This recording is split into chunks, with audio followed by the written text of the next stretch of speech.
Hi all. Today I'm going to be talking about the time value of money and why the rich keep insisting on time is money. See, in India, the aspirational figure to arrive at, where you can signal to the world that yes, I've arrived at a level of financial independence, is typically around this figure, 1 crore rupees. Everybody wants to arrive at a liquid net worth of 1 crore rupees, which is a substantial amount of money. Don't get me wrong, it's not a trivial amount. So, how would you go about arriving at this net worth?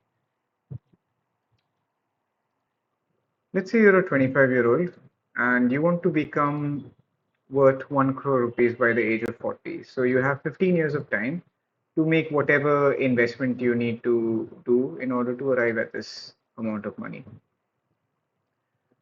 So you take this percentage return, which is the nominal rate of return, and you do an SIP, let's say. You do the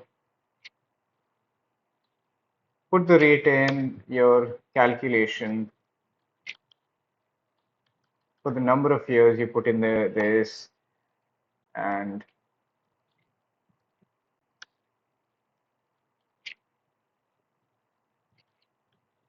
you put this as your future value and you put in this.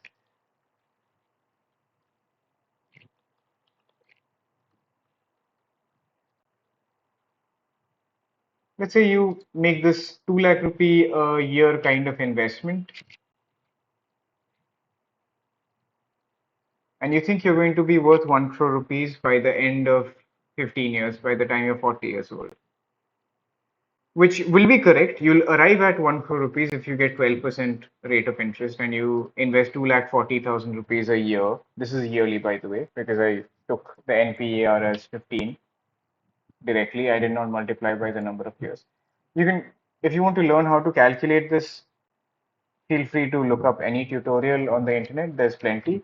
And this spreadsheet will be freely available in the description here, in the link in the description. You could just, or the comment section, the pinned comment, I'll put a link to my Discord.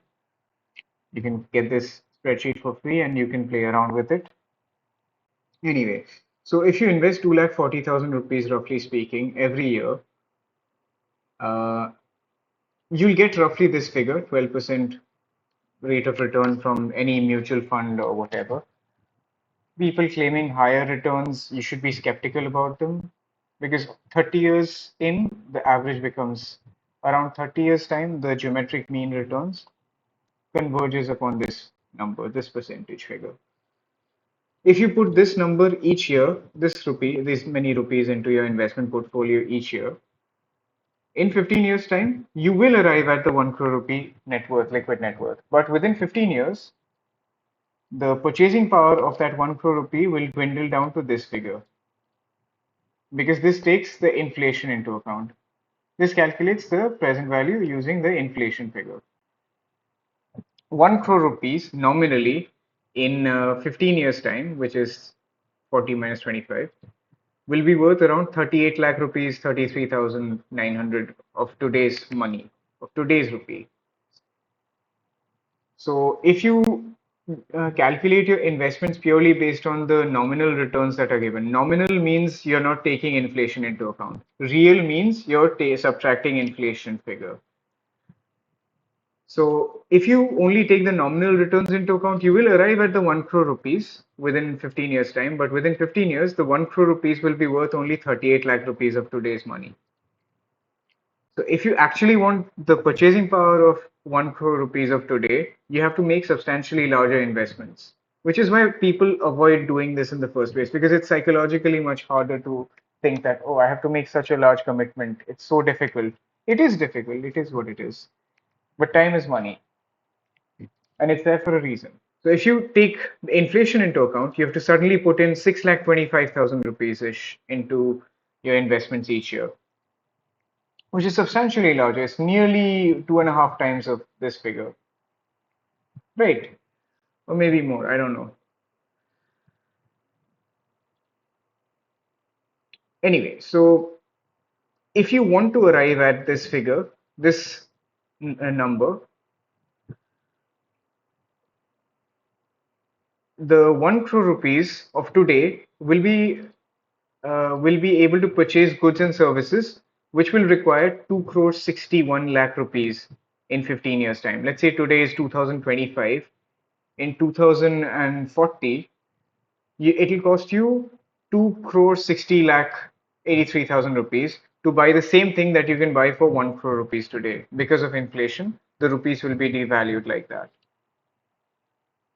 So if you're calculating for your retirement, it is absolutely paramount importance. It's of paramount importance that you calculate discount the last leg of your retirement amount, as in from your retirement age till the number of years you intend to live on this earth. Let's say you have a life expectancy of 95, 105. Let's say you think you live for 120 years, or maybe you want to leave something behind for your children. So you have to plug in the number. Let's say till the age of 120, you want your grandchildren to be able to enjoy your inheritance or your legacy that you're leaving behind. This is an absurd figure. Let's put in something realistic. Let's say you're earning 6 lakhs a year and you're 25 years old. You want to retire by the age of 65. If you want to have maintain this current standard of living for your grandchildren, right up to the age of your grandchildren, right up to the time your grandchildren are in their middle-aged years. You provide a buffer for them. You have to make this kind of an investment at one time or 12,000 rupees a month. Because this amount needed at retirement, this is utilizing the real rate of return. Why? Because you'll be withdrawing money each month or each year to manage your expenses. This is the amount you'll be withdrawing each year, let's say. It'll go up every time inflation will erode your purchasing power. You'll be withdrawing a larger amount of money for your expenses. So you need to discount your expenses. This is the expense being put into the present value or the PMT area. The PMT, the withdrawal amount, which will be plugged into this formula here, it'll go up by 6%. There is no feature for you to put a compounding inside of this formula. So what you do is, instead of using the nominal return alone, each year you take inflation directly inside here in the rate. You subtract that and you use the real rate of return to discount the retirement amount, from which you'll be withdrawing this amount each year. This is how you calculate your retirement. Let's say you aspire to 1 crore rupees today. The thing you need to understand is, with 6.6% inflation and a 12% return, your real return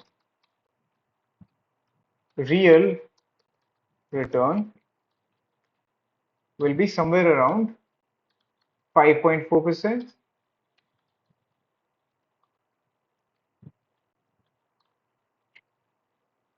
At 5.4%,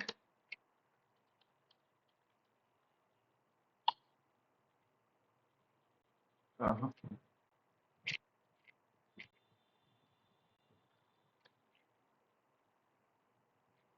Oh dear God. Every 13 years and 4 months, your purchasing power will double.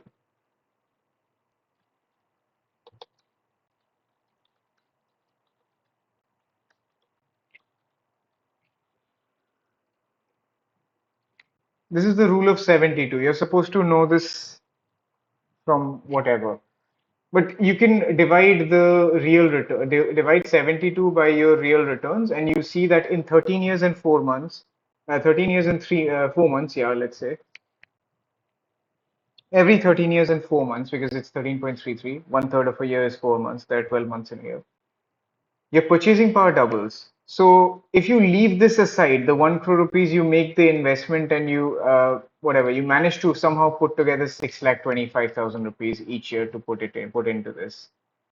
Maybe you can't achieve it in because you're earning 6 lakhs a year. You can't achieve it by the age of 40. Let's say you can do it by the age of, I don't know, 60. You'll have to put in 2 lakh rupees a year.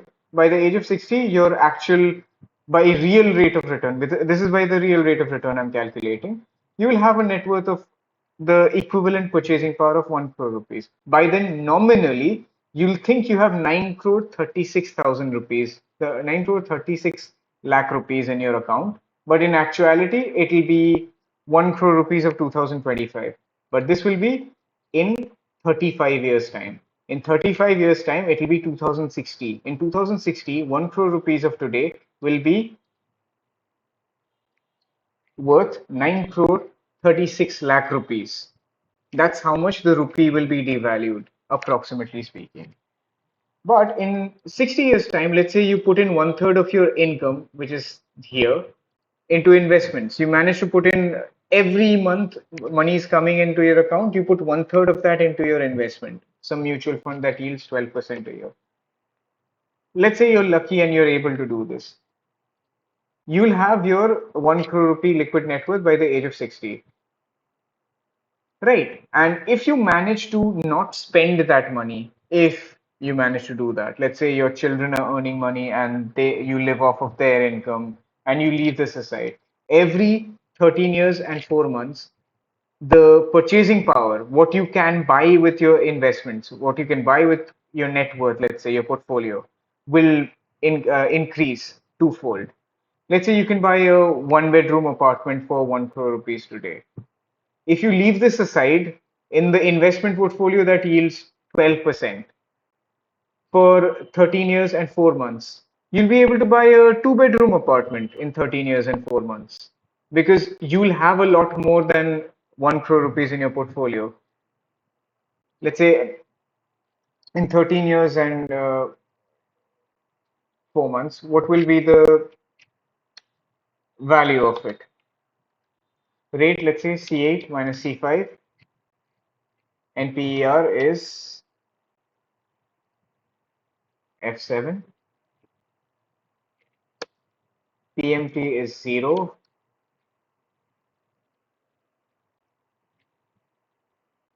Oh, I put it in. Okay, I need to change this to FP.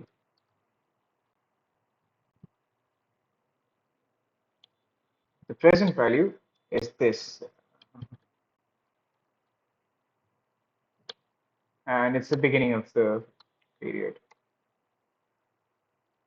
See, in 13 years and 4 months, the present value it doubles in the real rate of return. But if I take out the